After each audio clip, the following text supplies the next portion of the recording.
नमस्कार, मैं हूं विकास सुखीजा और आप देख रहे हैं अब तक टाइम। दोस्तों, मेरे पीछे आप भीड़ देख रहे हैं, ये भीड़ है भारतीय जनता पार्टी की, जो आज गोरंडा की अनाज मंडी के अंदर रैली हो रही है। रैली का नाम दिया गया अब की बार 400 पार।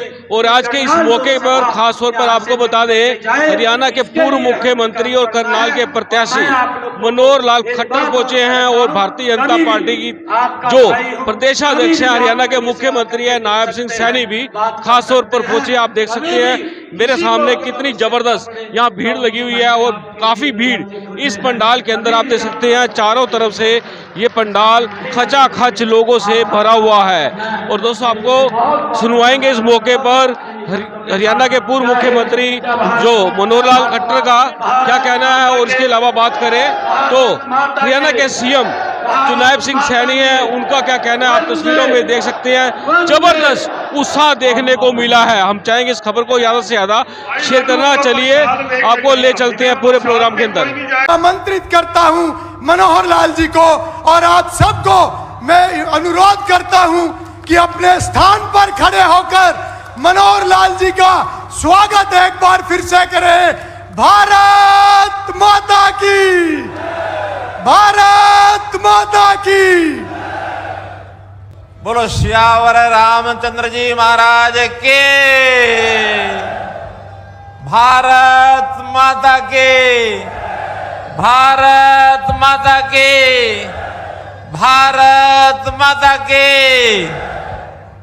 मंच पर विराजमान अपने हरियाणा प्रदेश के युवा, बहुत ही जुझारू, संघर्षशील ऐसे हमारे नए मुख्यमंत्री मान्यवर श्री नायब सिंह जी सैनी अपने हरियाणा सरकार में कैबिनेट मिनिस्टर चौधरी कंवरपाल जी, वर्तमान सांसद लोकसभा क्षेत्र करनाल भाई संजय भाटिया जी, पूर्व मंत्री भारत सरकार और सांसद बागपत डॉक्टर सत्यपाल जी, राज्यसभा के अपने सांसद श्री कृष्ण पवार जी, लोकसभा का अपना ये जो चुनाव है, इस चुनाव के प्रबंध समिति के प्रमुख और हरियाणा भारतीय जनता पार्टी के पूर्व अध्यक्ष श्री सुभाष बराला जी, उपस्थित सभी मंच पर हमारे माननीय विधायकगण, जिसमें विशेष तौर पर श्री हरेंद्र कल्याण जी जो आज के कार्यक्रम के संयोजक हैं, पार्टी के सभी हमारे पदाधिकारीगण, इतनी बड़ी संख्या में न केवल इस लोकसभा क्षेत्र से बल्कि मुख्यमंत्री जी का स्वागत करते हुए उनके साथ भी हजारों गाड़ियों के अंदर ऐसे हमारे चाहे अंबाला से, कुरुक्षेत्र से सब कार्यकर्ता आए हैं। ऐसे सभी मेरे बंधुओं, बुजुर्गों, नौजवान साथियों, हमारी माताओं, बहनों, पत्रकार, छायाकार मित्रों, आज का ये प्रसंग एक बहुत ही विशेष प्रसंग आज मेरे लिए है। आज एक खुशी मन में इतनी हो रही है जैसे घर का कोई एक बुजुर्ग अपने सामने अपने परिवार के सदस्यों को आगे बढ़ते हुए देखता है, उनको बढ़ाने में अपना योगदान करता है, और जितनी खुशी उस संदर्भ में होती है, आज उससे ज्यादा खुशी मुझे हो रही है, मनोहर लाल को हो रही है। भाई बहनों, परिवर्तन जीवन का दस्तूर है, परिवर्तन होते रहते हैं, लेकिन कैसा परिवर्तन है, किसका परिवर्तन है और कौन से संगठन का परिवर्तन है। हम राजनीतिक क्षेत्र के परिवर्तनों को देखते हैं, लगातार देखते आ रहे हैं, वर्षों से देखते आ रहे हैं, लेकिन उन परिवर्तनों के पीछे जिस प्रकार का घटनाक्रम घटता है, जैसी मारामारी होती है, जैसे एक दूसरे के नीचे से कुर्सी खींचने का काम करते हैं, और ऐसा लगता है किसी के घर खुशियां आई हैं तो किसी के घर मातम छा गया है। लेकिन ये परिवर्तन आपने ध्यान किया होगा, मेरी प्रसन्नता का कारण भी वही है कि इस काम को करने में मुझे कोई अचानक घटनाक्रम ऐसा नहीं है। मुझे नेताओं को 1 साल में लगा हुआ था पीछे उनके कि सही समय है, आप कोई ना कोई विकल्प करके और कोई निर्णय करके और एक नया कोई ऐसा चेहरा लेकर के आइए जिससे हरियाणा की जनता को भी प्रसन्नता हो, पार्टी में भी प्रसन्नता आए और मुझे भी प्रसन्न हो, मुझे भी प्रसन्नता हो। तो भाइयों बहनों, वो दिन था और पिछले 12 तारीख को वो इच्छा पूरी हुई और हरियाणा के पूरे विधायक दल ने सर्वसम्मति से ये बात तय की कि हमारे वर्तमान कुरुक्षेत्र के सांसद श्री नायब सिंह जी सैनी हरियाणा के नए मुख्यमंत्री होंगे। ये निर्णय 12 मार्च को हमने किया। ये अलग बात है कि जनता में से तरह तरह के प्रतिक्रियाएं मिली, तरह तरह की टिप्पणियां मिली। किसी ने अच्छा कहा, किसी ने कहा कि नहीं समय ठीक नहीं था, किसी ने कहा कि हमें पता ही नहीं लगा, अचानक कैसे हो गया। ये भारतीय जनता पार्टी है।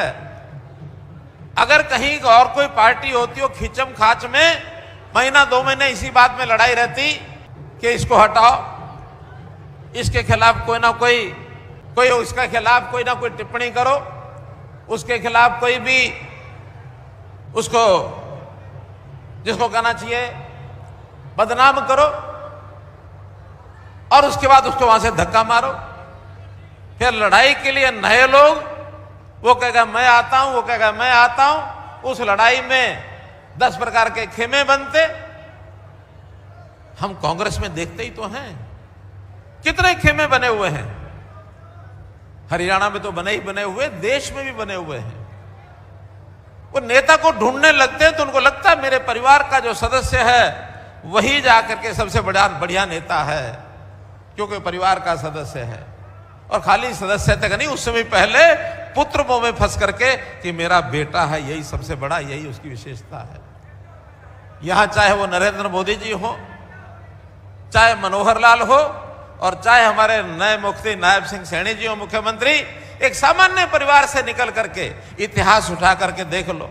मुझे मौका मिला है हमारे नायब सिंह जी सैनी उनके घर जाने का, इनके माता पिताजी से मिलने का, इनके भाइयों से मिलने का। और मैं तो वहां देखता हूं खेत के अंदर, जैसे गांव के अंदर सुबह सुबह लोटा लेकर के अब बाहर घूमने जाते हैं, वो छोटा गांव मिर्जापुर का एक ढाणी, नारायणगढ़ अंबाला जिले की खेतों में ढाणी है। पिताजी सेना में थे, खेती का काम परिवार के बाकी लोग करते थे। सामान्य पढ़ाई करके पार्टी की सेवा में 1995 में आ गए थे और पार्टी की सेवा करते करते लगातार विधायक बने, मंत्री बने, सांसद बने, प्रदेश के अध्यक्ष बने और अब प्रदेश के मुख्यमंत्री हो गए हैं। तो मैं आज आप सबकी ओर से मैं अभिनंदन करता हूं अपने मुख्यमंत्री का। मैं उनको बधाई देता हूं, शुभकामना देता हूं और एक आशा भी करता हूं, अपेक्षा भी करता हूं कि जनता की 9.5 साल तक मैंने सेवा की है, बहुत नए नए काम किए हैं जो हमारे विपक्षी लोगों को तो समझ में नहीं आए कि क्या कर रहे हैं। हर बात की आलोचना उन्होंने की है। पहले तो उन्होंने कहा कि इसका तो अनुभव ही नहीं है, सरकार कैसे चलाएंगे। 3 महीने बाद ही सरकार गिराने की मंसूबे पाल करके रोज एक एक दिन गिनते थे। हमने कहा हमारा अनुभव वो तो नहीं है जो उनका था। ये लूट खसोट का, सत्ता को भोगने का अनुभव जो उनका था वो हमारा नहीं है, लेकिन जनता की सेवा करने का अनुभव मेरा उस समय भी 40 साल का अनुभव था। मेरा उस समय जनता की सेवा की है, नए नए कार्यक्रम प्रयोग किए हैं। विपक्ष के लोगों ने उनकी आलोचना की और मैंने एक अपील भी की उन विपक्ष के लोगों से कि जो आप आलोचना आज कर रहे हैं, चाहे वो पोर्टल की कर रहे हैं, चाहे परिवार पहचान पत्र की कर रहे हैं, चाहे आप प्रॉपर्टी आईडी की कर रहे हैं, मेरी फसल मेरा ब्यौरा की कर रहे हैं, मेरा पानी मेरी विरासत की कर रहे हैं,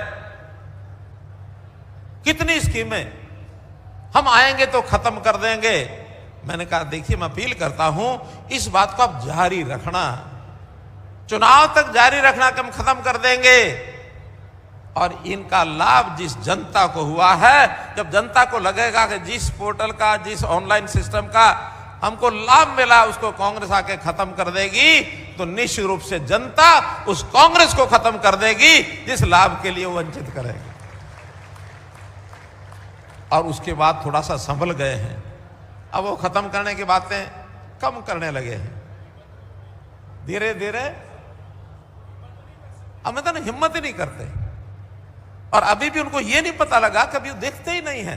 हम कहते हैं हमारे पोर्टल को एक बार खोल के देख तो लो कि क्या है उसमें। बहुत चीजें तो हमने प्रचार भी नहीं की।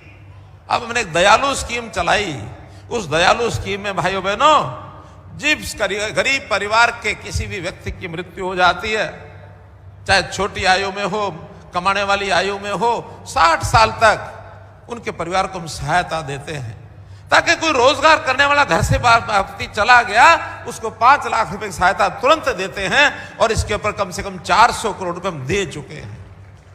मुझे खुशी के आते ही पहला बटन हमारे नए मुख्यमंत्री जी ने 2200 परिवारों को, उनके परिवारजन चले गए थे, 2200 परिवारों को बटन दबा करके 108 करोड़ रुपए का जो पुण्य का काम, सबसे पहला काम यही किया मुख्यमंत्री जी। मैं अपील करता हूं मुख्यमंत्री जी से कि इन चीजों को रुकने मत देना, इन चीजों को आगे बढ़ाने में पूरी ब्यूरोक्रेसी सहयोग करेगी। जिस ब्यूरोक्रेसी के बारे में कहा जाता था कि ये तो मेरी पकड़ में नहीं है, ये नहीं है, वो नहीं है, उस ब्यूरोक्रेसी ने दिन रात काम करके चीजों को बहुत आगे बढ़ाया, व्यवस्था परिवर्तन के बहुत काम किए हैं। हाँ, इक्का दुक्का जो नटखट था उसके खिलाफ हमने कार्रवाई भी की है, उसको डिसमिस भी किया है, उसके खिलाफ रूल 7 की चार्जशीट भी की है। लेकिन सब अफसर या सब ब्यूरोक्रेसी खराब नहीं होती, अच्छे लोग भी हैं, वो सहायता करेंगे। और इसमें कहीं भी मनोहर लाल आगे कुछ भी रहे, हरियाणा की जनता की सेवा करने के लिए कोई काम जो अभी तक चलाया है या आगे नए काम करने, उसमें दिन रात 24 घंटे मैं अपने छोटे भाई हमारे मुख्यमंत्री के सहयोग के लिए खड़ा हूं। और ये पूरी हरियाणा की जनता, ये मेरी आराध्य है। इस मिट्टी में जन्म लिया है मैंने। 2,82,06,995। आप कहेंगे ये संख्या क्या है? ये आज की आबादी है। हर दिन आबादी का हमको पता लग जाता है उस परिवार पहचान पत्र के माध्यम से जिसकी वो आलोचना करते हैं। हर दिन उसमें आंकड़ा बदल जाता है, नए लोग उसमें एंट्री होते हैं, जो उसमें से भगवान को प्यारे हो गए उसमें बाहर हो जाते हैं। नए जन्म लेने वाले बच्चे का भी हर दिन एंट्री हो जाती है। कोई जमाना था जब 10 साल के बाद सेंसस होता था, अंदाजे लगा के पॉपुलेशन गिनी जाती थी, और अब तो वो 2011 के बाद अभी तक 2024 आ गया, गिनी ही नहीं गई। कोविड आ गया, फिर कुछ और आ गया। हमने हरियाणा को इस लेवल पर खड़ा किया। आज हमारे दूसरे जो प्रदेश हैं वो इस बात की नकल करने लग गए कि हरियाणा के प्रोग्रामों को हम लागू कैसे करें। आज मुझे उन उपलब्धियों को गिनाने की आवश्यकता नहीं है। मैं तो आज एक और जो अगली बात कहने वाला हूं कि जब मैंने मुख्यमंत्री के नाते अपने आंखों के सामने एक नए उत्तराधिकारी के रूप में देख लिया कि नए मुख्यमंत्री में आ गए, खुशी का एक कारण। और उसके बाद विधानसभा में ही मैंने करनाल विधानसभा से त्याग पत्र भी दिया। वो इसलिए दिया कि करनाल को सब लोगों ने कहा कि सीएम सिटी है, कहीं उनके लोगों को वहां कष्ट ना हो जाए कि अब सीएम सिटी कैसे कहलाएंगे। तो तुरंत विधानसभा से मैंने करनाल से त्याग पत्र दिया और हाईकमांड को कहा है कि मुख्यमंत्री बने हैं, इनको वहां से विधायक बना करके पुनः करनाल सीएम सिटी कहलाए। ये करनाल सीएम सिटी का जो सपना वहां के लोगों का है और मेरे ऊपर जो ऋण है, उस ऋण को भी उतारने की मैंने कोशिश की है। और जब प्रधानमंत्री जी ने कहा, बल्कि मैंने ही उनको कहा कि मैं मुख्यमंत्री भी नहीं हूं, मैं विधायक भी नहीं हूं, लेकिन मुख्यमंत्री कभी, जब से सामाजिक काम करने लगा हूं तब से खाली नहीं बैठा हूं, एक दिन खाली नहीं बैठा हूं, एक भी दिन खाली नहीं रहा। जब प्रधानमंत्री जी को पता लगा कि इसने तो आज ही त्याग पत्र दे दिया, मैं आभारी हूं अपने पार्लियामेंट्री बोर्ड का और प्रधानमंत्री जी का कि उसी 12 तारीख को शाम को एक लिस्ट छपती है लोकसभा के कैंडिडेट्स की, और उसमें मनोहर लाल करनाल लोकसभा से कैंडिडेट होंगे। उसी दिन मैंने प्रधानमंत्री जी से एक बात कही, मैं कहा इस दायित्व को स्वीकार करने के लिए मेरी एक शर्त है। मैं कभी शर्तें लगाता नहीं हूं, लेकिन किसी अच्छे के लिए शर्त लगानी पड़े तो लगा देनी चाहिए। कहने लगे क्या शर्त है? मैंने कहा शर्त यह है कि करनाल लोकसभा का चुनाव मैं तभी लड़ सकता हूं जब हमारे वर्तमान सांसद मेरे छोटे भाई संजय भाटिया इसके लिए तैयार होंगे, तभी मैं जाकर के और चुनाव लड़ूंगा।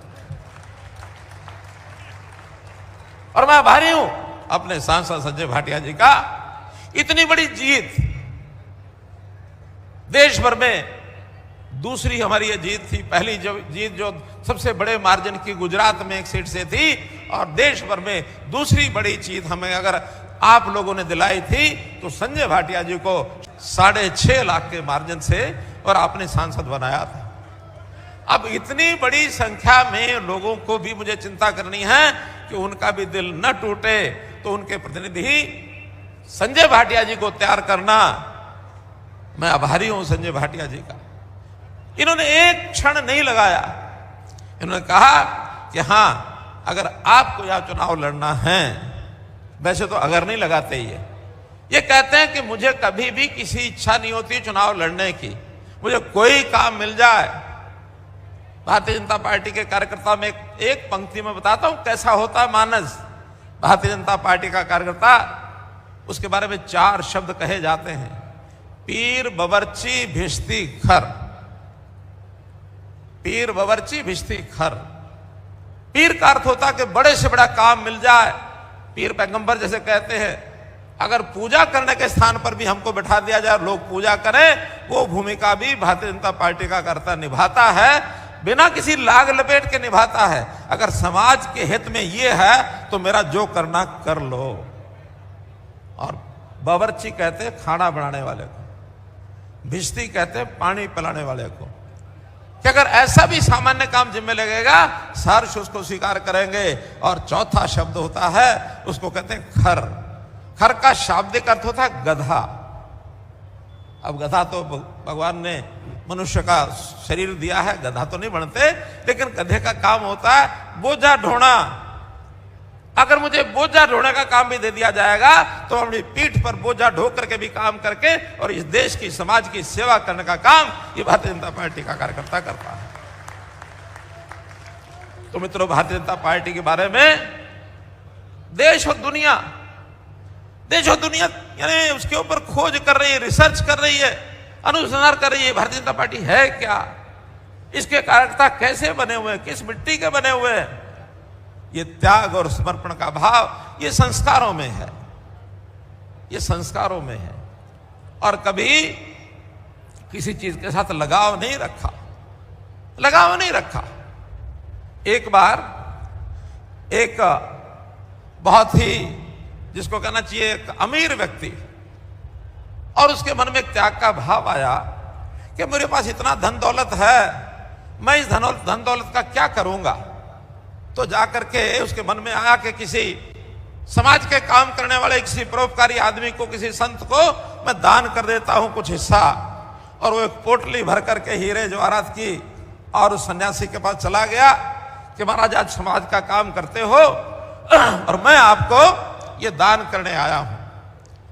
अब उस सन्यासी ने उसकी परीक्षा लेनी चाहिए उस अमीर व्यक्ति की, कि देखते हैं कितना त्याग है। कहने लगे देखो मैं सन्यासी हूं, मेरे पास बहुत दुनिया भर की जो मैं इच्छा करता हूं सब दौलत लोग दे के आ जाते हैं, आप भी आए हैं, लेकिन मेरी आज आवश्यकता नहीं है। आज मेरे मन की एक इच्छा पूरी करो, तुमने मुझे दान दे दिया ये, अब मेरी इच्छा ये है कि इस गठड़ी को ले जाओ और जाकर इस गठड़ी को गंगा मैया में डाल दो। व्यक्ति बड़ा हैरान हुआ कि मैं तो इनको देने आया था और उनका गंगा मैया में डाल दो। चल पड़ा, जाकर के गंगा किनारे बैठ के पोटली खोली और खोल करके एक एक जो हीरा मोती उसमें थे एक निकालता, फिर उसको डाल देता गंगा मैया, दूसरा निकालता वो गंगा मैया में डाल देता, तीसरा निकालता वो गंगा मैया में डाल देता। ज्यादा थे, घंटों लग गए। अब ये जो संत सन्यासी करने लगे कि अभी उस आदमी को जो मुझे दान देने आया था उसको मैंने कहा था गंगा मैया डाल के मेरे पास वापस आना, वो इतनी देर से आया नहीं, कहीं मन में बेईमाना तो नहीं आ गया। तो संत सन्यासी गंगा किनारे चले गए, जाके देखा तो खोल के पोटरी बैठे हैं, एक ही चीज निकालते हैं और डालते हैं, एक ही चीज निकालते हैं डालते हैं। तो साधु ने कहा कि बेटा ये क्या कर रहे हो? उनका महाराज इतने सारे ये सिक्के हैं, हीरा मोती जो भी कुछ है, जवाहरात हैं, इनको मैं डाल तो रहा हूं, लेकिन मैं देखूं तो सही हैं कितने, एक एक करके डाल रहा हूं, गिन रहा हूं, देखता हूं कितने हैं ये। मैं तो बिना गिने आपको लेके गया था। अब उस समय सन्यासी कहते हैं, क्यों गिन रहे हो? क्यों गिन रहे हो? ये तुम्हारे थोड़े ही हैं, ये तो मेरे थे, मैंने डलवाए थे, तो एक साथ डाल के खत्म करते। इसका मतलब यह है तुम एक एक करके डाल रहे हो, गिन रहे हो, तुम्हारा मन मोह इसमें से निकला नहीं है। अभी भी तुम मुझे देने आए हो तो झूठे मन से देने आए हो, सच्चे मन से नहीं देने आए हो। अगर सच्चे मन से देने आते तो ये संपत्ति मेरी हो गई थी, तुम्हारी नहीं है। तुम्हारे जितना ही काम लगाया था इसको उठा के एक साथ डाल दो। तो मेरे मित्रों, भाइयों बहनों, भारतीय जनता पार्टी का कार्यकर्ता जब भी कभी समर्पण की भाव आती है वो सारा उठा के एक साथ झटक देता है। ये लो एक संत है, फकीर है, जो फिक्र को खा गया वो फकीर हो गया। ये बात ध्यान रखना मित्रों, हमें कोई फिक्र नहीं है, चिंता नहीं है। फिक्र है तो एक ही है, इस देश की जनता, इस प्रदेश की जनता, मेरा ये परिवार, ये हमारा जो मोदी परिवार है, ये मोदी परिवार कैसे सुखी बने, कैसे आगे बढ़े, इसके लिए फिर चाहे हमारे मुख्यमंत्री नायब सिंह जी सैनी हो, चाहे हमारे सांसद श्री संजय भाटिया जी हो, आपका ये मनोहर लाल हो, और अपने परिवार के मुखिया चाहे नरेंद्र मोदी हो, किसी चीज से लगाव नहीं है। हमारे किसी भी कार्यकर्ता को, किसी नेता को कोई लगाव नहीं है। अगर लगाव है तो ये है, मेरा परिवार, मेरे परिवार के सदस्य, ये सब अच्छी प्रकार से आगे बढ़े, उसके लिए जो जिम्मेवारी दायित्व मिलेगा उसको बखूबी निभाएंगे। पार्लियामेंट्री बोर्ड ने मुझे एक जिम्मेवारी दी है, एक दायित्व दिया है कि अब मुझे करनाल लोकसभा के लोगों की सेवा करनी है। विधानसभा में मुख्यमंत्री के नाते एक रोल होता, वो मैंने किया है। अच्छा किया, माड़ा किया, बुरा किया, वो आप जानते हैं। कभी इस काम को करते हुए कभी कभी परिवार के अंदर बैठते थोड़ी ऊंच नीच भी हो जाती है। कोई शब्द ऐसा निकल गया हो जिसके कारण से किसी को तकलीफ हो गई हो, तो मैं आज इस मंच से निवेदन करता हूं, उस तकलीफ भरे शब्द को निकाल के फेंक देना। जो अच्छी बात है उसको आप अपने पास रख लेना। इसी में से आपका, मेरा, सबका भला है।